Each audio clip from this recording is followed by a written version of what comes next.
மக்களே வணக்கம், வெல்கம். இது கோல்ட் டாக். நான் உங்கள் டிஎன்ஆர். என்னோட இண்டிபெண்டன்ட் ஜேர்னலிஸ்ட் சித்தார்த் பிரபாகர் என்கிற சித் இருக்காரு. தமிழ்நாட்டில் எலெக்ஷன் ஃபீவர் பரவிக்கிட்டு இருக்கு. ஏப்ரல் 23 சட்டப்பேரவை தேர்தல். ஆளுங்கட்சியை பத்தி பேசணுமா வேணாமா? அவங்க லிஸ்ட் ரிலீஸ் பண்ணிட்டாங்க. என்டையர் லிஸ்டும் அவுட்டு. அதை பற்றி பேச போறோம். சித், மு க ஸ்டாலின் ஒரே ஸ்ட்ரோக்ல எல்லாத்தையும் சொல்லிட்டாரு. பிட்டாலாம் சொல்லல. ஃபர்ஸ்ட் லிஸ்ட், செகண்ட் லிஸ்ட் கிடையாது, இதான் எங்களோட என்டையர் லிஸ்ட் அப்படின்னு முடிச்சு விட்டாரு. அவுட் செட்ல உங்களோட ஃபர்ஸ்ட் இம்ப்ரெஷன்? லேட்டா வந்தாலும் லேட்டஸ்டா வருவோம் அப்படிங்கிற மாதிரி சொல்றாரு. அது ரொம்ப பழைய கிளீஷே ஆயிடுச்சு. அது இல்ல, அது யூஸ் பண்ண கூடாதுன்னு நினைக்கிறாங்க. சார் எனக்கு ரொம்ப ஸ்பெசிஃபிக்கான தாட்ஸ் இருக்கு டிஎம்கேவோடைய இந்த கேண்டிடேட் லிஸ்ட்ல. ஓவராலா நான் எப்படி பாக்குறேன்னா, இன்ஃபேக்ட் நிறைய என்னுடைய ஜேர்னலிஸ்ட்ல இருக்க சீனியர்ஸ் நிறைய பேர் இது ட்ரைட் அண்ட் டெஸ்டட் ஃபார்முலா அப்படிங்கிற மாதிரி சொல்லியிருக்காங்க. பட் நான் இதை கொஞ்சம் டிஃப்ரெண்டா பாக்குறேன். நான் இதை எப்படி பாக்குறேன்னா, டிஎம்கே ஒரு strong ideological fountain head run பண்ற பார்ட்டி. அது ஒரு ஒரு ஜெனரேஷனல் சேஞ்சை நோக்கி ஒரு அடியை எடுத்து வைக்கிற மாதிரி நான் இதை பாக்குறேன். நான் டெஃபினட்டா இதை இப்போ யங் மெம்பர்ஸ்க்கு, யங் ஃபங்க்ஷனரிஸ்க்கு டிக்கெட் கொடுக்கறது ரொம்ப டிஃபிகல்ட்டான விஷயம். எனக்கு 40-50 வருஷமா கொட்டம் போட்ட மேல் லீடர்ஸ் எப்படி அதுக்கு புஷ்பேக் பண்ணுவாங்கிறது நமக்கு நல்லா தெரியும். ஆனாலும் ரொம்ப ஸ்ட்ராங்கா இவங்க முயற்சி எடுத்து ரொம்ப அதை ப்ராப்பரா கம்யூனிகேட்டும் பண்ணியிருக்காங்க. ஃபார் எக்ஸாம்பிள், அதோட பிக்கெஸ்ட் எக்ஸாம்பிள் நான் எப்படி பார்க்குறேன்னா, அவினாஷில அவங்க 26 or 28 year old ஒரு லேடி டாக்டர், அவங்க அருந்ததியர். ஸோ கருணாநிதி அவர்கள் சீஃப் மினிஸ்டரா இருந்தபோது ஷெட்யூல் காஸ்ட்ல உள்ஒதுக்கீடு கொடுத்த எஸ்சி அருந்ததியர் அந்த அந்த சீட்ல படிச்சு டாக்டரா ஆன ஒரு லேடிக்கு அவங்க டிக்கெட் கொடுத்துருக்காங்க. இது ஒரு ரொம்ப ஸ்ட்ராங்கான ஒரு பொலிட்டிக்கல் மெசேஜிங்கா பாக்குறேன். டிஎம்கேயோடைய அரசாங்கத்துல நமக்கு நிறைய விமர்சனங்கள் இருக்கு, சரியா? ஆனாலும் அவங்களுடைய மெசேஜிங், அவங்க ஐடியாலஜிக்கலா எவ்வளவு ஸ்ட்ராங்கா கொண்டு போறாங்க, அந்த ஜெனரேஷனல் சேஞ்சை எப்படி கம்யூனிகேட் பண்றாங்கிற மாதிரி நான் பாக்குறேன். இதுதான் என்னோட மேஜர் டேக்அவே. மற்றபடி நம்ம பேசலாம் sir. Brilliant point. First of all congratulations Sid, ரொம்ப அழகா பாயிண்ட் அவுட் பண்ணீங்க. அந்த 3% இன்டர்னல் ரிசர்வேஷன்ல படிச்சு வந்த பொண்ணு டாக்டர் ஆயிருக்கிறாங்க, அவங்களுக்கு சீட்டு கொடுத்துருக்காங்க. உண்மையிலேயே அது அந்த அருந்ததியர் சமுதாயத்துக்கு அந்த 3%ங்கிறது அதோட வேல்யூ நம்ம வார்த்தைகளால சொல்ல முடியாது. ஏன்னா சார் அதுல வேற ஒரு விஷயமும் இருக்கு. நான் இந்தியன் எக்ஸ்பிரஸ், டைம்ஸ் ஆஃப் இந்தியால படிச்சேன். அந்த சீட் கொடுத்த கேண்டிடேட்டோட name doctor Kokilamani Avinashi. Okay, 28 year old. இவங்க எந்த வில்லேஜ்ல இருந்து வராங்க தெரியுமா? ஒரு 4-5 yearsக்கு முன்னாடி ஒரு தலித் குக் பண்ணா நான் சாப்பிட மாட்டேன் அப்படிங்கிற ஒரு விஷயம் நடந்துச்சு. ஐ திங்க் அந்த குக்கு நேம் பாப்பமாள்னு நினைக்கிறேன். பாப்பமாள் நினைக்கிறேன். அந்த வில்லேஜ்ல இருந்து இந்த கேண்டிடேட் வராங்க. ஸோ ரொம்ப ஸ்மார்ட்டா, ரொம்ப ஒரு ஐடியாலஜிக்கல் பாயிண்ட் நம்ம புட் ஃபார்வர்ட் பண்ணணுங்கிறது டிஎம்கே ரொம்ப நுணுக்கமா யோசிச்சு அதை செஞ்சிருக்காங்க. ரொம்ப நல்ல பாயிண்ட் இது. ஏன்னா அந்த 3%ங்கிறது வருஷத்துல ஒரு 100 பேர் எம்பிபிஎஸ் போனாங்கன்னா அதுல ஒரு 3 பேர் அருந்ததிய சமுதாயத்துல இருந்து இருப்பாங்க. 1000 சீட்னா 30 பேருங்கிறது நீங்க நினைச்சு பாருங்க. அவங்க 2006 to 2011 ஐ திங்க் 9-10ல அதை இம்ப்ளிமெண்ட் பண்ணாங்கன்னு நினைக்கிறேன். இப்போ ஒரு 15-16 வருஷமா எத்தனை அருந்ததியர் ஸ்டூடெண்ட்ஸ் டாக்டர் முடிச்சிருப்பாங்க அப்படிங்கிறத பார்க்கணும். அந்த ஆப்பர்ச்சுனிட்டியை கொடுத்துருக்கோம் அப்படிங்கிறத பார்க்கணும். பிரில்லியன்ட். நிறைய டாக்டர்ஸ் இருக்காங்க. ஏன் இதுல தாம்பரத்துல கூட டாக்டர் கொடுத்துருக்காங்கன்னு நினைக்கிறேன். அது மாதிரி நிறைய ஊர்கள்ல இளம் டாக்டர்ஸ், அதுல ப்ரிடாமினன்ட்லி தலித் கேண்டிடேட்ஸ் பார்க்குறேன். அவங்க டாக்டர் முடிச்சவங்கள கொடுத்துருக்காங்க, தொகுதியில் கொடுத்துருக்காங்க. அது பார்க்க ரொம்ப சந்தோஷமா இருக்குது. பட் எனக்கு என்ன வருத்தம்னா சித்தார்த், இந்த ஓல்டு காட் இன் மினிஸ்ட்ரி அப்படியே கண்டினியூ ஆகுதுங்க. 3 பேருக்கு தான் கொடுக்கல. மனோ தங்கராஜ், பத்மநாபபுரம், கன்னியாகுமரி, அவர் சீட்டை சிபிஎம்க்கு கொடுத்துட்டாங்க. அவர் கான்ட்ரவர்ஷியல் கை. அவர் பேசுறது ரொம்ப ஒரு மாதிரி விவாதத்தை கலப்போம். இப்போ கூட ஒரு பப்ளிக் டிபேட்ல ரொம்ப ஆபாசமா பேசினாரு. என்ன பேசணும்னு தெரியாம. அவர் மேல அலிகேஷன்ஸ்லாம் இருக்கு. இந்த இதுல குவாரி பிசினஸ்ல இருக்காரு அப்படிங்கிற மாதிரி அவரோட ஓன் பிரதரே அவருக்கு அகேன்ஸ்டா பேசிக்கிட்டு இருக்காரு. அவரை எதிர்க்கிறதே ஒரு தொழிலா நிறைய பேர் கன்னியாகுமரி மாவட்டத்தில் வச்சுட்டு இருக்காங்க. அந்த மாதிரி ஒரு போலரைசிங் ஃபிகர். அது ஆச்சரியம் இல்லை. அடுத்தது இவர் காந்தி ராணிப்பேட்டை தொகுதி எம்எல்ஏ பிளஸ் மினிஸ்டர், கைத்தறி மினிஸ்டர் இருந்தார். வயசாயிடுச்சு, ஐ திங்க் அரௌண்ட் 80. அவருக்கு ஒரு முறை மினிஸ்டர் போஸ்ட் கொடுத்தாச்சு. ஆனா என்ன பண்ணிட்டாங்க, அவருக்கு சீட் இல்லை, பையனுக்கு கொடுத்துட்டாங்க, வினோத் காந்தி. இது என்ன நியாயம் அது? அப்ப அங்க ஒர்க் பண்றவன் எல்லாம் என்ன, மத்த ஒன்றிய செயலாளர் அவங்களாம் வாய்ப்பே கிடையாது. இப்ப Vinod Gandhi must be around 45 வச்சுங்களேன். இன்னொரு 40 வருஷத்துக்கு அவர் தான் அங்க. இது என்னை பொறுத்த வரைக்கும் அது நியாயம் கிடையாது. அதே மாதிரி பொன்முடிக்கு சீட்டு இல்லைன்னா திருக்கோயிலில் அவர் பையனுக்கு சீட்டு, கௌதம் சிகாமணி டாக்டர், அவருக்கு சீட்டு. அப்ப அந்த சீட்டு அவருக்கு பட்டா போட்டாச்சு, ஏற்கனவே எம்பியா இருந்தவர். ஸோ இது இது இது ஒவ்வொரு இடத்துலையும் நீங்க டி நகர்ல கருணாநிதி, கருணாநிதிக்கு டிக்கெட் இல்லை. ஆனா அவருடைய அண்ணன் பையன், அன்பழகனோட பையன் ராஜாவுக்கு சீட்டு. ஒரே ஃபேமிலி, பழக்கடை அன்பழகன் ஃபேமிலி தான் அது. அன்பழகன் இருக்கிற வரைக்கும் அங்க நின்னாரு, அப்புறம் சேப்பாக்கில் நின்னாரு. அவர் இறந்த உடனே அவருக்கு தம்பி கொடுத்தாங்க. இப்ப தம்பி ஒரு டேர்ம் எம்எல்ஏவா இருந்தாரு, இப்ப அன்பழகன் பையனுக்கு. இதெல்லாம் எந்த விதத்துல அது அப்படியே வாழையடி வாழையா வருது. இது ஒரு இது ஜனநாயகத்துக்கு எதிரானதுன்னு நான் சொல்ல விரும்புறேன். அப்புறம் நீங்க துரைமுருகன் இந்த இன்டர்வியூலாம் நடக்கிறதுக்கு முன்னாடி ஒரு பெட் ரிட்டனா இருந்தார், ஹாஸ்பிட்டல் இருந்தாரு. அவர் உடல்நிலை பத்தி ஒரு பெரிய கவலையே இருந்தது. 87 வயசு ஆயிடுச்சு, நடக்க முடியல, பேச முடியல, காதுல விழுத. எங்க அப்பா ஆல்மோஸ்ட் அதே வயசு. இன்ஃபேக்ட் துரைமுருகன் முன்னாடி கொஞ்சம் ரிசம்பிள் கூட பண்ணுவார் எங்க அப்பா. ஸோ அதனால நான் பேசுறது எல்லாரும் ஒரு ஏஜிசம் அப்படின்னு நினைச்ச கூடாது. என்ன சொல்றேன்னா, எல்லாத்துக்கும் ரிட்டைர்மெண்ட் இருக்கு. 58 வயசு 60 வயசுன்னு வைக்கிறாங்க. அரசியல் மட்டும் ரிட்டைர்மெண்ட்டே கிடையாது. அது திராவிட மாடல் ரிட்டைர்மெண்ட்டே கிடையாது. அவர் ஏன் அவர் பையனை வளர்த்து விட்டார், எம்பி ஆகிட்டாரு, மாவட்ட செயலர் ஆகிட்டார். ஏன் நீங்க போட்டி போடணும்? போன தேர்தலையே தட்டு மாதிரி தான் அவர் ஜெயிச்சாரு. வேற ஏதாவது யங்ஸ்டர் கொடுக்கலாம்ல, அவர் ஏன் வரணுங்கிற அவசியம் அதுல தான் என்ன ரொம்ப டிசப்பாயிண்ட் பண்ணுது. அதே மாதிரி KKSSR, MSB around 80, Nehru, Raghupathi, இவங்களுக்குலாம் முத்துசாமி எத்தனை வருஷமா மினிஸ்டர் இருப்பாங்க. முத்துசாமி KKSSR 77ல எம்எல்ஏஸ், 50 இயர்ஸ்க்கு முன்னாடி எம்எல்ஏஸ்க்கு அவங்க. அது இது is this not Brahminism? They will continue to hold their post. அப்ப நீங்க இப்ப அடுத்த DMK 2026ல ஜெயிச்சாங்கன்னா ஆல்மோஸ்ட் சேம் மினிஸ்ட்ரி வரதுக்கான வாய்ப்பு இருக்கு. ஆல்மோஸ்ட் எப்படி நீங்க பிறகு எம்எல்ஏ போஸ்ட் கொடுத்துட்டு அவங்க சும்மா உட்கார வைக்க முடியாது. ஐ பெரியசாமி அவரும் எம்எல்ஏ, ஒரு பையனும் எம்எல்ஏ. ஸோ இதெல்லாம் எனக்கு இவரு அது பண்ண முடியாத சூழ்நிலையில திரு ஸ்டாலின் இருக்காருன்னு எனக்கு தோணுது. இந்த மாதிரி சேஞ்சஸ்.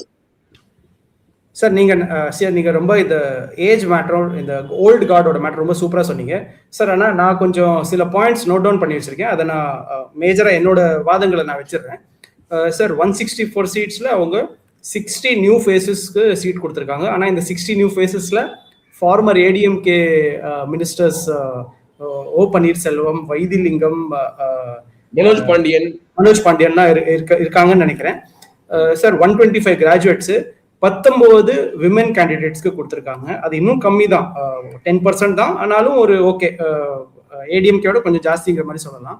4 முஸ்லிம்ஸ்க்கு சீட் கொடுத்துருக்காங்க, including 1 in Chennai itself. I think Royapuram நினைக்கிறேன், ராயபுரம்ல கொடுத்துருக்காங்க. ஸோ டோட்டலா DMK அலையன்ஸ்ல நம்ம பார்த்தோம்னா 10 முஸ்லிம்ஸ் இருப்பாங்க. இன்னொரு ரொம்ப கிரவுண்ட் பிரேக்கிங்கான விஷயம், செந்தில் பாலாஜி கரூர்ல இருந்து கோயம்புத்தூர் சவுத்துக்கு மூவ் ஆயிருக்காரு. கொங்கு பெல்ட் ஒரு ஓவரால் அவர் தான் சோனல் இன்சார்ஜ்னு நினைக்கிறேன் DMKல. ஸோ அது என்ன மாதிரி தாக்கத்தை உண்டாக்குங்கிற மாதிரி எல்லாரும் அவருடன் எதிர்பார்த்துட்டு இருக்கிறோம். அப்புறம் இன்னொரு இம்பார்ட்டன்டான விஷயம், 4 கரண்ட் சிட்டிங் மேயர்ஸ்க்கு அவங்க சீட் கொடுத்துருக்காங்க. கன்னியாகுமரி, திருப்பூர், தஞ்சாவூர், ஹோசூர் மேயர்ஸ்க்கு சீட் கொடுத்துருக்காங்க, MLA சீட் கொடுத்துருக்காங்க. ஒரு பெரிய மைனஸ் என்னன்னா, இதை பேசுற ஒரே ஜேர்னலிஸ்ட் ஷபீர் அஹமத் அகேன், மணச்சநல்லூர் DMKயோடைய MLA கிட்னி ராக்கெட்ல தனலட்சுமி ஸ்ரீனிவாசனுடைய பையன் நினைக்கிறேன் அவரு, அந்த குரூப்போட ஹாஸ்பிட்டல் மேல kidney racket serious allegations investigation நடந்துட்டு இருக்கிற எம்எல்ஏக்கு மறுபடியும் டிக்கெட் கொடுத்துருக்காங்க. இதுதான் என்னை பொறுத்தவரை மேஜர் டாக்கிங் பாயிண்ட்ஸ். சென்னையில நம்ம பார்த்தோம்னா 3 சிட்டிங் கவுன்சிலர்ஸ்க்கு சீட் கொடுத்துருக்காங்க. அது நீங்க சொன்ன மாதிரி அன்பழகனோட சன் அதுல டி நகர்ல ஒண்ணு, அம்பத்தூர்ல ஒரு ஃபர்ஸ்ட் டைம் லேடி கவுன்சிலருக்கு சீட் கொடுத்துருக்காங்க. அண்ட் அண்ணா நகர்ல உதயநிதி ஸ்டாலினோட ரைட் ஹேண்ட் மேன் சிட்ராஸ் ஒர்க்ஸோட ஸ்டாண்டிங், சென்னை கார்பரேஷன் ஒர்க்ஸ் கமிட்டியோட ஸ்டாண்டிங் கமிட்டி சேர்மன் சிட்ராஸுக்கு சீட் கொடுத்துருக்காங்க.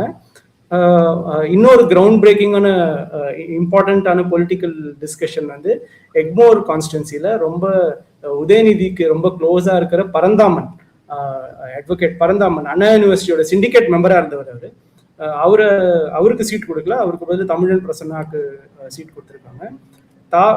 திருவிக நகர்ல பொற்கொடி ஆம்ஸ்ட்ராங் கண்டெஸ்ட் பண்ற சீட்ல தாயகம் கவி சிட்டிங் எம்எல்ஏவை டிராப் பண்ணிட்டு 2016 KS ராதாகிருஷ்ணன் சீட் கொடுத்திருக்காங்க.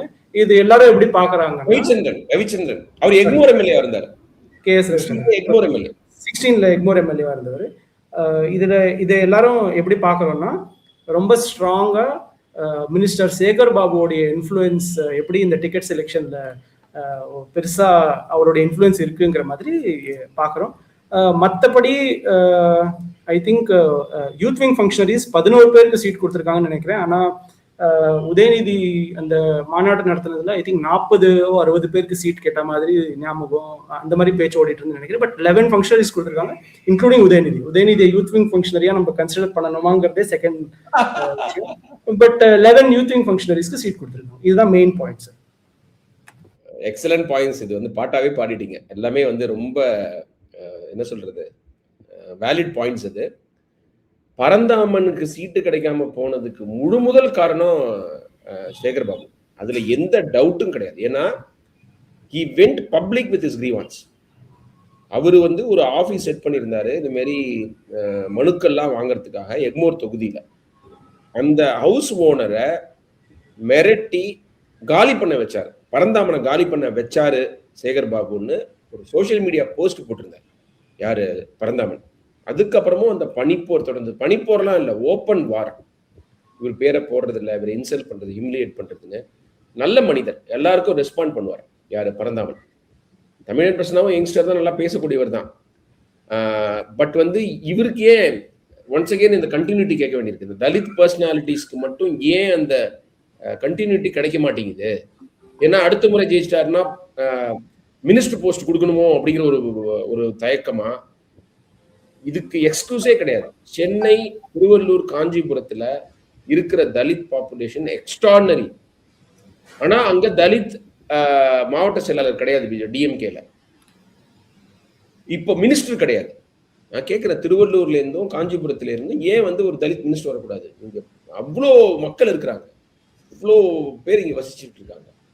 ஸோ அதெல்லாம் ஒரு ஸ்கர்ட் பண்றதுக்காக தான் இப்படி பண்ணியிருக்காங்களோன்னு எனக்கு தோணுது. I feel so sorry for Paranthaman. ஏன்னா ஒரு ரிசர்ச்சர் போட்டிருந்தார் வந்து, பரந்தாமனுக்கு டிக்கெட் யாரோ ஒரு போட்டிருந்த போஸ்ட்ல, நான் ஏதோ ரிசர்ச் பண்ணிக்கிட்டு இருக்கேன், அது தொடர்பா நான் கால் பண்ணதுக்கு ரெஸ்பாண்ட் பண்ண வந்து ஒரு ஃபியூ பீப்புள்ல ஒருத்தர் பரந்தாமன். இன்டர்வியூ கொடுத்தாரு, என்னோட ஒர்க்குக்கு வந்து ஆக்டிவா ஹெல்ப் பண்ணாரு. அதனால இந்த ரிசர்ச்னால ஒரு பிரயோஜனம் கூட பரந்தாமனுக்கு வரப்போறது இல்லை. ஒரு பிளஸ் கூட கிடையாது அவருக்கு. பட் செஞ்சாருன்னு சொன்னாரு. அப்படிப்பட்டவரை வந்து காலி பண்ணியிருக்கிறாங்க வந்து டிஎம்கே. இதை வந்து உதயநிதி ஸ்டாலின் அவர்கள்லாம் வந்து கன்சிடர் பண்ணணும். அவங்களாம் பரம்பரையா டிஎம்கேல இருக்கிற, சின்ன வயசுல இருந்து டிஎம்கேல இருந்த பரந்தாமனை பாதியில வந்த சேகர் பாபு வந்து இந்த மாதிரி காலி பண்ண முடியும்னா அது என்ன என்ன என்ன நியாயம் அது? அதே மாதிரி தாயகம் கவி, ஆனா 2 முறை எம்எல்ஏ ஆயிட்டாரு. உதயநிதி பக்கத்திலேயே இருப்பாரு. நீங்க போராட்டம் நடக்கும்போது அந்த கோஷம் எழுப்புறது அவர் தான் மெயினா. அவர் அறிவாலயம் வரும்போது கார்ல இருந்து இறங்கும்போது பக்கத்திலேயே நிற்பாரு. அவருக்கு வந்து 3வது முறையே டிக்கெட் கிடைக்கல. ஸோ அங்கேயும் வந்து என்னை பொறுத்த வரைக்கும் சேகர் பாபுவோட ஹேண்ட் இருக்குன்னு தோணுது. நீங்க சொன்ன மாதிரி நான் நினைச்சேன் மேயர் பிரியாவை வந்து எக்மோர்ல கொண்டு வந்து பரந்தாமனுக்கு சீட்டு டினை பண்ணுவார்னு நினைச்சேன். அல்ல திருவிக நகர் தான் அவங்க வீடுன்னு நினைக்கிறேன், அங்க பண்ணுவாங்க. ஆனா அது நம்ம ஓம் ஜஸ்டின் தான் ஃபர்ஸ்ட் ரிப்போர்ட் பண்ணியிருந்தாரு, மேயர் பிரியாவும் இன்ட்ரெஸ்டடா இருக்காங்க அப்படின்னு. ஆனா ஓம் ஜஸ்டின் அவனுடைய 2-3 நாள் ஒரு 1 வீக் முன்னாடி அவர் ரிப்போர்ட்ல கிளியரா சொல்லிட்டான், mayor Priya is out of the race அப்படிங்கிறது ரொம்ப கிளியராக ரிப்போர்ட் பண்ணிட்டான். மக்களே, ஓம் ஜஸ்டின்ங்கிறது வந்து டைம்ஸ் ஆஃப் இந்தியாவுடைய சிட்டி ரிப்போர்ட்டர், கார்பரேஷன் அஃபேர்ஸ்லாம் கவர் பண்ற ரிப்போர்ட்டர். அவர் ரிப்போர்ட்லாம் படிங்க, ஒரு ட்விட்டர்ல ஃபாலோ பண்ணுங்க. ஏன்னா நிறைய வந்து ஆன்டி எஸ்டாப்ளிஷ்மெண்ட் ஸ்பிரிட்டோட அவர் ரிப்போர்ட் எழுதுறவர். ஸோ அதனால அவர் குவைட் பாப்புலர்.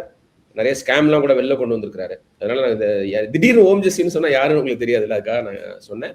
நாங்கள் எல்லாம் ஜேர்னலிஸ்ட் ஃப்ரெட்டர்னிட்டி, மற்றவங்க பண்ற நல்ல ஒர்க்கையும் நாங்கள் ஹைலைட் பண்ணிக்கிட்டு இருக்கோம். அது மாதிரி எங்க 2 பேருடைய ஃப்ரெண்டு ஸ்ரீகாந்த் வந்து இப்போ ராம்நாத் கோயங்க் அவார்டு வாங்கியிருக்காரு. ஒரு கிரைம் ரிப்போர்ட்டர். நான் ஸ்போர்ட்ஸ் ஸ்டோரியை பத்தி எழுதி ஒரு பிரஸ்டீஜியஸ் அவார்டு வாங்கியிருக்காரு. அது எல்லாரும் நேற்றுக்கு செலிப்ரேட் பண்ணிக்கிட்டு இருந்தோம் இல்லையா சித்? எஸ், அப்சல்யூட்லி சார், கண்டிப்பா. ஸோ அப்புறம் வந்து எனக்கு இன்னும் சர்ப்ரைஸ் என்னன்னா வந்து காஞ்சிபுரம் எழிலரசனுக்கு டிக்கெட் கிடைக்கல. அவர் வந்து ஒரு பாரம்பரிய டிஎம்கே ஃபேமிலி. அவங்க தாத்தா அண்ணாமலைலாம் வந்து மினிஸ்டராலாம் இருந்திருக்காரு. அந்த அளவுக்கு வந்து ஒரு இன்ஃப்ளூயன்ஸ் உள்ள ஒரு ஃபேமிலி. திரு ஸ்டாலினை அப்பா அப்பான்னு தான் கூப்பிடுவாரு. இப்போ எஸ்ஏஆர் போது ஒரு திடீர்னு ஃபோன் பண்ணி யார்ட்டையோ ஒரு ஃபங்க்ஷன் பேசும்போது பக்கத்தில் இருந்தார். ஒரு அந்த அளவுக்கு ஒரு நெருக்கமான ஃபர்ஸ்ட் ஃபேமிலிக்கே நெருக்கமானவர். அவருக்கு டிக்கெட் கிடைக்காம அங்கே ஒரு லேடி கொடுத்துருக்காங்க. அதனால அது எப்படின்னு எனக்கு ஆச்சரியமா இருந்தது. நல்ல பாப்புலரான டிஎம்கே லீடர்ல ஆமா ஆமா ஆமா. அவர் மாணவர் அணியில இருந்தாரு. இப்ப ஐ திங்க் கொள்கை பரப்பு செயலாளரோ ஏதோ அந்த மாதிரி ஒரு போஸ்ட்ல இருக்காரு. நல்ல போஸ்ட்ல இருக்காரு. அப்புறம் வந்து ஒரு ஃபேமிலியே வந்து காஞ்சிபுரத்துல வந்து எல்லாருக்கும் தெரியும் அண்ணாமலை ஃபேமிலி அப்படின்னு. அதே மாதிரி தாம்பரத்துல எஸ்ஆர் ராஜா எப்படி விட்டாங்கன்னு தெரியல. வந்து அவர் 3 time MLA, 2 time defending MLA அவர். ஐ மீன் கரண்ட் எம்எல்ஏ அவர். பணம் உள்ளவர், இன்ஃப்ளூயன்ஸ் உள்ளவர், எல்லாத்துலேயுமே வெயிட்டான ஆள்.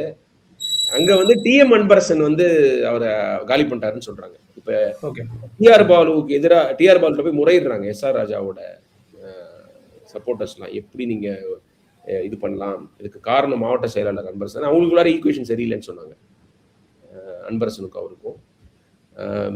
அவர் பேர் எனக்கு ரொம்ப ஃபெமிலியர். ஏன்னா எங்கள் அப்பா அம்மா இருக்கிற ஏரியா வந்து தாம்பரத்தில் வரும். எங்கே போனாலும் அவர் பேர் இருக்கும். ஸோ அது குவைட் சர்ப்ரைசிங் இதில். அப்புறம் வந்து ராயபுரத்தில் வந்து ஒரு முஸ்லீம் கேண்டிடேட் கொடுத்ததை பற்றி நீங்கள் முன்னாடி நம்ம பேசிட்டு இருக்கோம். அது was always on the cards. இந்த ஐ ட்ரீம் மூர்த்திக்கு கிடைக்காதுங்கிறது முன்னாடியெல்லாம் சொல்லிட்டு இருந்தாங்க. அப்புறம் சிற்றரசு அண்ணா நகர் வந்து சிற்றரசோட ஜூரிஸ்டிக்ஷனில் வருதுன்னு நினைக்கிறேன் மாவட்ட செயலாளராக. அப்புறம் வந்து ஆதவ அர்ஜுனா வில்லிவாக்கத்தில் நிற்கிறதுனால அவருக்கு சரியான கேண்டிடேட். ஆதவ அர்ஜுனா தான் டிஎம்கே அதிகமாக பேசுறாரு, விஜயை விட அதிகமாக திட்டுறாருங்கிறதுனால அவரை தோக்கடிக்கணும்னு அண்ணா நகர் எம்எல்ஏ மோகனுடைய பையன் கார்த்திகை அங்கே ஷிஃப்ட் பண்ணியிருக்காங்க. இப்படியும் சொல்றாங்க கார்த்திக் வந்து சபரிஸ், நீங்க சொன்னீங்க சபரிஸோட friend, not on great terms with Udhayanidhi. அதனால நீ அங்கே போய்க்கோ. சிற்றரசு தான் உதயநிதியோட மெயின் பர்சன் அப்படிங்கிறதுனால. சார் டிஎம்கே சர்க்கிள்ஸ்ல இதை எப்படி பாக்குறாங்கன்னா, டிஎம்கே ஒரு எவ்வளவு டெமோக்ராட்டிக்கான பார்ட்டினா அதுக்குன்னு ஒரு காசிப் சர்க்கிளும் இருக்கு. ஸோ அந்த காசிப் சர்க்கிள்ல எப்படி பேசிக்கிறாங்கன்னா, இந்த டிஎம்கே கார்த்திக் அவரு அண்ணா நகர்ல ரொம்ப நிறைய மாசமா பயங்கரமா ஒர்க் பண்ணிக்கிட்டு இருக்காரு. இன்ஃபேக்ட் இன்ஸ்டாகிராம்ல அவரோட வீடியோஸ்லாம் நிறைய வரும். அவர் ஒரு ரொம்ப ஒரு சாஃப்டான பர்சனா காட்டுற மாதிரி, மக்களோட செலிப்ரேட் பண்ற மாதிரிலாம் அவர் அந்த அளவுக்கு ஒரு குட்வில் கிரியேட் பண்ற லெவலுக்கு அவர் ரொம்ப நாளா ஒர்க் பண்ணிட்டு இருக்காரு கார்த்தி. அவரை வில்லிவாக்கத்துக்கு ஷிஃப்ட் பண்ணதே இவங்க காசிப் சர்க்கிள்ல சபரீசன் வர்சஸ் உதயநிதி ஸ்டாலின் ஒரு ஃபைட் நடக்கிற மாதிரி அவங்க ப்ரொஜெக்ட் பண்றாங்க. அது எந்த அளவுக்கு உண்மைன்னு எனக்கு தெரியல. I don't think that is true. But நான் எப்படி பாக்குறேன்னா, வில்லிவாக்கத்துல அண்ணா நகர் கார்த்தி நிற்கிறாரு. அவரு சபரீசனுடைய business partner, very close to Sabareesan, Dravidian மாப்பிளை. வில்லிவாக்கத்துல டிவிகேயோட கேண்டிடேட் ஆதவ் அர்ஜுனா, அவரு சபரீசனோட ஒர்க் பண்றவரு, சபரீசனுக்கு க்ளோஸ். டைம்ஸ் ஆஃப் இந்தியாவில் இன்டர்வியூல I still have good relations with சபரீசனுங்கிற மாதிரி பேசினாரு. ஸோ இது திராவிடியன் மாப்பிளை டர்பிங்கிற மாதிரி நீங்க ஒரு காயின் பண்ணீங்க. அது ரொம்ப இன்ட்ரெஸ்டிங்கான காயினேஜா இருக்கு. பட் வில்லிவாக்கம் மாதிரி ஒரு அர்பன் புவர் அதிகமா இருக்கிற ஒரு லொக்காலிட்டி, ஒரு பயங்கர பணபலத்து இருக்கிற 2 கேண்டிடேட்டோட ஃபைட்டா இருக்கும் போது. எக்ஸாக்ட்லி. அது வந்து அங்க வந்து எஸ்ஆர் விஜயகுமார் முன்னாள் எம்பி, சென்ட்ரல் சென்னை எம்பி வந்து ஏடிஎம்கே சார்பா நிக்கிறாரு. ஒரு குவைட் இன்ட்ரெஸ்டிங் பேட்டில் அங்க நடக்க போகுது. ஓவராலா நீங்க வந்து டிஎம்கேவும் ஏடிஎம்கேவும் கிட்டத்தட்ட நாங்களும் யங்ஸ்டர்ஸ் கொடுத்தோம். ஏடிஎம்கேவும் 40 பேர் தான் சொல்றாங்க, இவங்க வந்து 60 பேர் தான் சொல்றாங்க. பட் அவங்களோட கோர் இது வந்து ஸ்ட்ராட்டஜி வந்து இந்த ட்ரைட் அண்ட் டெஸ்டட் பழைய ஆட்கள் தான் நினைக்கிறேன். இப்போ நம்ம ஏடிஎம்கே பத்தி பேசும்போது சொன்னோம், இந்த அசோக், அதே மாதிரி கந்தன், இவங்க விருகை ரவி, இவங்க எல்லாருமே வந்து 10 வருஷமா அந்த பதவியில அனுபவிச்சும் போது இப்போ ப்ராமினன்ஸ்ல இருந்தவங்க, எம்எல்ஏவா இருந்தவங்க, அதுக்கப்புறம் மாவட்ட செயலாளர் இருந்தவங்க. நீங்க இருக்கிற பணத்தை நீங்க இறக்குங்க, இது உங்களோட சான்ஸ்ன்னு சொல்ற மாதிரி இவங்க டிஎம்கேலயும் அந்த இப்ப அவங்க இப்போ பவர்ல இருக்கிறதுனால அதுல பெருசா டிஸ்டர்ப் பண்ண விரும்பலன்னு நினைக்கிறேன் இல்லையா சார்? இது கண்டிப்பா இருக்கு. ஆனா எலிஃபென்ட் இந்த ரூம் வந்து கனிமொழிக்கு சீட் இல்லை. ஏன்னா இது இது இது வெறும் ரூமரா மட்டும் இருந்த மாதிரி நான் பார்க்கல சார். இது நான் ஆக்சுவலி இன்டெலிஜென்ஸ்ல எனக்கு ஒரு ஃபியூ மந்த்ஸ்க்கு முன்னாடியே சொன்னாங்க, இந்த மாதிரி கனிமொழிக்கு ஒரு இன்ட்ரெஸ்ட் இருக்குங்கிற மாதிரி சொன்னாங்க. ஏன் அப்போசிஷன் லீடர் சீமான், தமிழிசை சவுந்தரராஜனே அவங்களுக்கு குரல் கொடுத்துருக்காங்கன்னா கண்டிப்பா there cannot be any smoke without fire. So Kanimozhi, so இதுல நம்ம எப்படி பாக்குறோம்னா கனிமொழிக்கு ஸ்டேட் பாலிடிக்ஸ்ல இன்வால்வ் ஆகுறதுக்கு ஒரு இன்ட்ரெஸ்ட் இருக்கு. அந்த அந்த ஒரு பேக்ட்ராப்ல தான் நம்ம டிஎம்கே விமன் கேண்டிடேட்ஸ்க்கு கொஞ்சம் அதிகமா சீட், கொஞ்சம்னா என்ன 10%, 10 to 11% தான் கொடுத்துருக்காங்க. பட் ஸ்லைட்டா அந்த 19 சீட்ஸ் கொடுத்துருக்காங்க. 19 சீட்ஸ் கொடுத்துருக்காங்க. ஸோ கண்டிப்பா அந்த ஒரு த்ரஸ்ட் இருக்கிற மாதிரி நான் பாக்குறேன். சார், இந்த மூவ் நீங்க எப்படி பாக்குறீங்க? கனிமொழி, அந்த டாக் அபவுட் கனிமொழி அண்ட் அதாவது நம்ம வந்து இந்த டிஸ்கஷனே அதுல இருந்து ஆரம்பிச்சிருக்கணும். ஜேர்னலிசம் படி பார்த்தா மெயின் ஐடியாவை நீங்க லீட்ல கொண்டு வாங்கன்னு சொல்லுவாங்க இல்லையா நம்மளுக்கு. ஆனா நம்ம வந்து இப்போ சினிமா ஈரால இருக்கோம், கிளைமேக்ஸ்ல கொண்டு வரோம். சரியா? கிளைமேக்ஸ்ல மோஸ்ட் இம்பார்ட்டன்ட் விஷயத்தை டிஸ்கஸ் பண்றோம். அதாவது நேத்திக்கு வந்து திரு ஸ்டாலின் அந்த லிஸ்ட்டை ரிலீஸ் பண்ண உடனே கேள்விகள் கேட்டாங்க, சில கேள்விகள். அது வந்து ஒரு பிரஸ் கான்ஃபரன்ஸ் சொல்ல முடியாது, ஒரு பைட் மாதிரி கேள்விகள் தான் ரிப்போர்ட்டர்ஸ் கேட்டாங்க. அதுல முதல் கேள்வி தான் இருந்திருக்கணும். கனிமொழி பக்கத்துல இருக்கிறாங்க. சார் வந்து நீங்க கனிமொழி சட்டமன்ற தேர்தலில் போட்டியிடுறதுக்கு விரும்பினதா நாங்க கேள்விப்பட்டோம், அது பத்தி என்னங்கிற கேள்விதான் ஃபர்ஸ்ட் கேள்வியா இருந்திருக்கணும். ஆனா வந்த கேள்விகள்லாம் சர்வசாதாரணமான ஃபுல் டாஸ்க். அதெல்லாம் கேள்வியே கிடையாது. சார் நீங்க எப்ப பிரச்சாரத்தை ஆரம்பிப்பீங்க சொல்லுவாருங்க.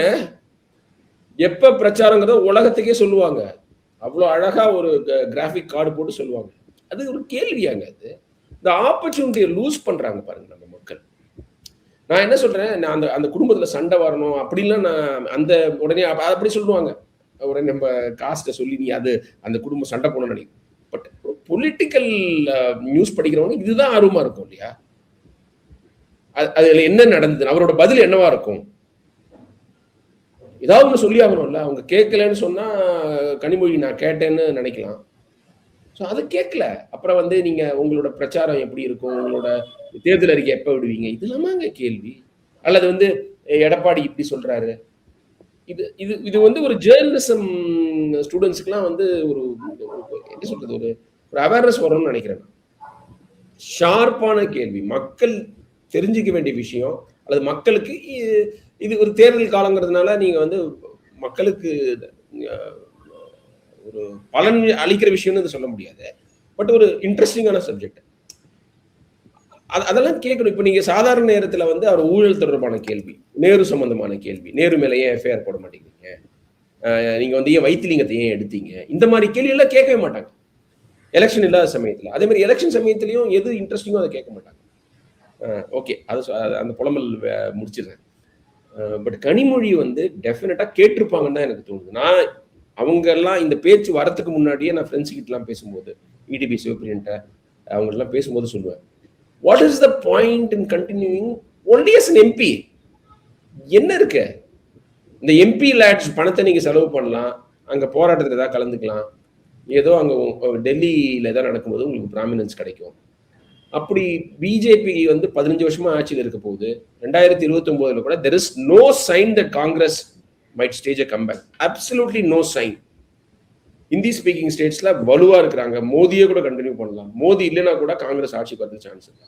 அப்படி இருக்கும்போது ராஜா கனிமொழி பாரி டேலண்ட்டை நீங்க ஏன் பேஸ் பண்ணணும்? நீங்க தலித் எம்பவர்மெண்ட் ராஜாவை இங்க கொண்டு வாங்க. ராஜாவை வந்து நீங்க பொதுச் செயலாளர் அன்பழகன் மாதிரி ஒரு ஸ்டேச்சருக்கு எடுத்துட்டு போங்க. அவர் வந்து உதயநிதிக்கு ஒரு வைஸ் கவுன்சிலா இருப்பாரு. அவருக்கு ஒரு கொள்கை பற்றும் உண்டு, அட்மினிஸ்ட்ரேட்டிவ் எபிலிட்டியும் உண்டு. அவர் மத்தியில் அமைச்சரா இருந்திருக்காரு. ஏன் அதை நீங்க வந்து பேஸ் பண்றீங்க? கனிமொழி அமைச்சராகவே இருந்ததில்லை. அவங்க கட்சிக்காக ஜெயிலுக்கு போயிருக்கிறாங்க. ஒரு அக்செப்டபிள் ஃபேஸா இருக்கிறாங்க. அவங்களுக்கு ஒரு முற்போக்கு ஒரு இதுவும் இருக்கு, அவங்களுக்கு ஒரு இமேஜும் இருக்குது. ஒரு ஒரு ரேப்னால கொலை செய்யப்பட்ட ஒரு டீனேஜ் பெண்ணோட வீட்டுக்கு போற தைரியம் இருக்கு. அட்ரஸ் பண்றாங்கல்ல, போயிட்டு எதிர்ப்பு குரல் வரும்பொழுது நான் போய் அங்க அனுதாபம் தெரிவிப்பேன்னு போறாங்கல்ல. அப்புறம் வந்து காங்கிரஸோட ஒரு பிணக்கு வரும்போது அதை சால்வ் பண்ண ராகுல் காந்தி பாக்குறாங்க. அவங்களுக்கே இன்னொரு ரோல் கொடுக்க கூடாது? கேட்டிருப்பாங்கன்னு தான் நான் நினைக்கிறேன். Sir, coming back to your question, நான் I still believe that they're not merely rumours. அதுல சப்ஸ்டன்ஸ் இருக்குன்னு நான் நம்புறேன். ஆனா அவங்க ஸ்டாலின் அவருடைய ஃபேமிலி அதை ஒத்துக்கிறதுக்கு வாய்ப்பே கிடையாது. ஏன்னா இவங்க கேர்ஃபுல்லா உதயநிதியை க்ரூம் பண்ணிட்டு இருக்கிற போது கனிமொழி உள்ள வந்துட்டா குட்டையை குழப்பிடும். அது கனிமொழிக்கு காஸ்ட் பேக்ரவுண்டும் இருக்கு. அது வந்து ஒரு ஐரணி. அவங்க ஒரு முற்போக்கா இருக்கிறாங்க. நாடார்னு பேர்லாம் போட்டுக்காதீங்கன்னு அவங்க நாடார் சங்க மீட்டிங்லேயே போய் சொல்றாங்க. அது யாரும் கேட்கல. அடுத்தது அது அடுத்த விஷயம். ஆனா வந்து அவங்களுக்கு Nadar community, influential Nadar community, numerically வந்து not comparable with Mukkulathor, Vanniyar, Gounder. ஆனா வந்து அவங்களோட எக்கனாமிக் கிளவுட்டு இதெல்லாம் நீங்க கன்சிடர் பண்ணும்போது ஒரு இன்ஃப்ளூயன்ஷியல் கம்யூனிட்டி டெஃபினட்டா அவங்களோட சப்போர்ட் இருக்குது. அவங்க கூட கோரிக்கையெல்லாம் வச்சிருந்தாங்க கனிமொழிக்கு சீட்டு கொடுக்கணும்னு. கனிமொழி இன்டர்வியூ கூட நான் முதல் கேள்வியாக தான் கேட்பேன். அந்த சப்போர்ட்டை நீங்க எப்படி வாங்கிக்கிறீங்க? உங்க காஸ்ட் பேஸ்டு சப்போர்ட் வரது நீங்க ஒரு முற்போக்காளரா, பெரியார் ஃபாலோவரா அதெல்லாம் கூடாத மாதிரி இருக்கக்கூடாதுன்னு நினைக்கிறோம் அப்படின்னு. ஆனா அவங்க நின்னதே போய் தூத்துக்குடி. சவுத் சென்னையில் நிக்க வேண்டியதானே, நார்த் சென்னையில் நிக்க வேண்டியதானே? ஏன் வந்து தூத்துக்குடியில் போய் நிக்கிறீங்க? அங்க அவங்களுடைய காஸ்ட் பாப்புலேஷன் இருக்குன்னு தான். அவங்க அம்மா வழி, அவங்க அப்பா வழி கிடையாது, அவங்க அம்மா வழி காஸ்ட் பாப்புலேஷன் இருக்குன்னு தாங்க. ஆனா இந்த குடும்பத்துல குழப்பம் வந்துடக்கூடாது, சக்சஷன் பிளான்ல வந்து ஒரு கன்ஃபியூஷன் வந்துடக்கூடாதுன்னு தான் ஸ்டாலின் இதை வந்து அவாய்ட் பண்ணியிருக்கிறாரு. ஐ don't think Kanimozhi would be happy. ஏன்னா இன்னும் எத்தனை வருஷம் வந்து இப்போ 31 வரைக்கும் சும்மா எம்பியா தான் இருக்கும் அட்லீஸ்ட். பட் ஃபியூச்சர்ல வந்து ஷுட் பி அ கண்டெண்டர் தான் எனக்கு தோணுது. நிறைய பேர் சொல்றாங்க பல டிஸ்ட்ரிக்ட்ஸ்ல அவங்களுக்கு ஆதரவாளர்கள் இருக்காங்க பிகாஸ் ஆஃப் அவர் பர்சனாலிட்டி.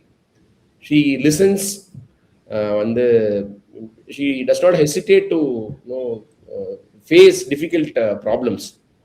அது பொலிட்டிஷியன்ஸுக்கு வந்து அது எல்லாருக்குமே வராது. அது 4 பேர் சத்தம் போட்டு அதுவும் ஆட்சியில் இருக்கும்போது எதிர்ப்பு குரல் எழுப்புனா கடுப்பு வந்துடும். அதையும் அவங்க வந்து ஒரு கம்போஷரோட ஃபேஸ் பண்றாங்க. சரி, அதிகமா பேசிட்டேன்னா நிறைய நீங்க கேட்ட கேள்வி. இல்ல sir, fantastic point sir, fantastic point sir. நீங்க என்ன நினைக்கிறீங்க? இல்லை சார், அது டெஃபினெட்லி ஒரு நல்ல விஷயம் தான். Women in politics is always குட்னு நினைக்கிறவங்க நான். கனிமொழி நான் பார்த்த வரைக்கும் எனக்கு அவங்க கிட்ட பிடிச்சது வந்து அவங்க நீங்க சொன்ன மாதிரி குட் லிஸ்னர். இன்னொன்று வந்து ரொம்ப சாஃப்டான வாய்ஸில் அவங்க பேசுவாங்க. ரொம்ப ஆனால் அவங்க பாயிண்ட்ஸ் ரொம்ப ஸ்ட்ராங்காக வைப்பாங்க. அஃப்கோர்ஸ் அவங்களுக்கு அவங்களுடைய ரேஷ்னலிசம் பெர்ஸ்பெக்டிவ், அவங்க ஒப்பீனியன்ஸு டெஃபினெட்லி அவங்க ஒரு போயட். ஸோ போயட்ஸ்க்கு டெஃபினெட்லி ஜேர்னலிஸ்ட் போயட் அவங்க. ஸோ யூஸ்வலி அவங்களுடைய ஃபிலாசபிஸ், திங்கிங் ப்ராசஸஸ் ப்ரோ பப்ளிக்காக இருக்கும். அந்த மாதிரி கண்டிப்பாக leader the Tamil Nadu requires definitely.